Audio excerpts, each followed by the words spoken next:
before you even get started, safety first.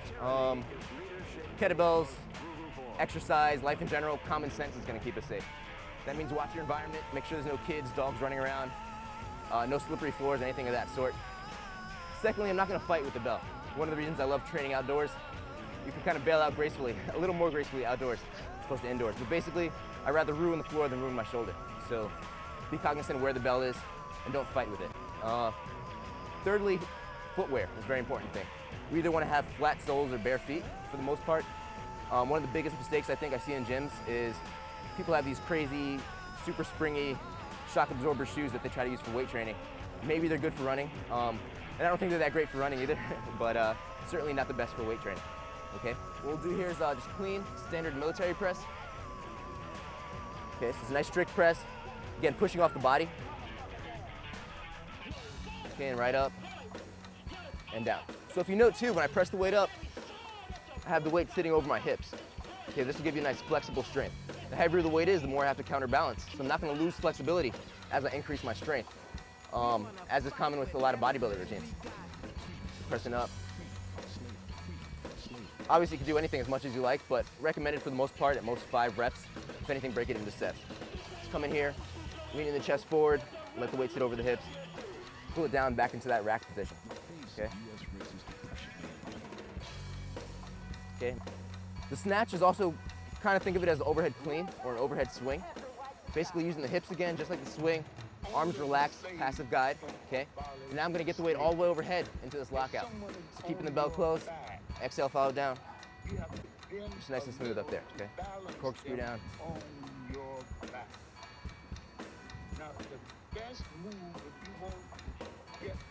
Okay, so what I like to do to work on my, the snatch is first off, I like to do high swings or high pulls, okay, those are called. Basically, getting the weight up as high as I can without the bell flipping over my hand. Getting it to about eye level, getting the arm bent, keeping the bell close to my body.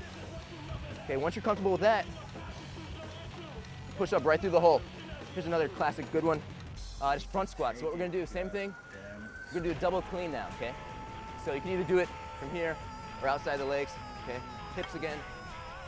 This is what I was talking about with the 3 fingers out of the way, so they don't clang. From here, if you'd like, you can interlace your fingers. We're just gonna squat down. So keys here, make sure you keep your abs tight, protect your lower back, okay? Make sure your knees track right over your feet, pulling it down. Try to get to this parallel position at least, where the crease of your hip matches the top of your knee. Then I'm gonna squeeze my glutes, push through the heels, driving up. Again, anywhere between 5 to 10 reps, break it into sets. If you want, you can do something like this, relax your shoulders, okay? Whatever's most comfortable. What you're gonna do now is the 1 leg deadlift, okay? So this is really good for developing the stabilizer muscles around your ankle, your knee, overall leg strength. You can use 2 bells, 1 bells, obviously a lot of different ways to modify this. I'm gonna stand right between the bells here. This leg's gonna be out, okay? Plant the feet. I'm gonna pull myself down and drive up through this heel, okay? So you see I'm keeping my rear leg up, giving me a little more balance work, but it's right there if I need to for a spot, okay? Also note, the big key to this is that I'm bending at the knee, okay? So I'm not just hinging forward at the hip, that's different.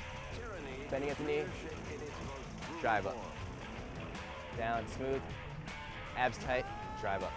Okay, so again, you can squeeze your glutes to help you get up if you need. Okay, so what we're gonna do now is the Turkish Getup. This is basically an exercise created for Turkish wrestlers to learn how to get up from the ground. So you may not be doing Turkish wrestling, but it's a great exercise in general, great full body workout. So again, she's focusing on alignment, she's understanding her muscle tension, and using her radiation, or full body coordination. Okay, so first 2 hands, she's gonna use 2 hands to get the weight in place to protect her shoulder. She's gonna lock it out overhead. So she'll demonstrate the full thing first, and break it down. Yep, so make sure you're driving it up more than forward. Nice smooth transitions, take your time, there you go. Lean forward to the chest slightly. There you go, so the weight's sitting over the hips. Now she's gonna reverse it. Nice and smooth, smooth breathing, abs tight.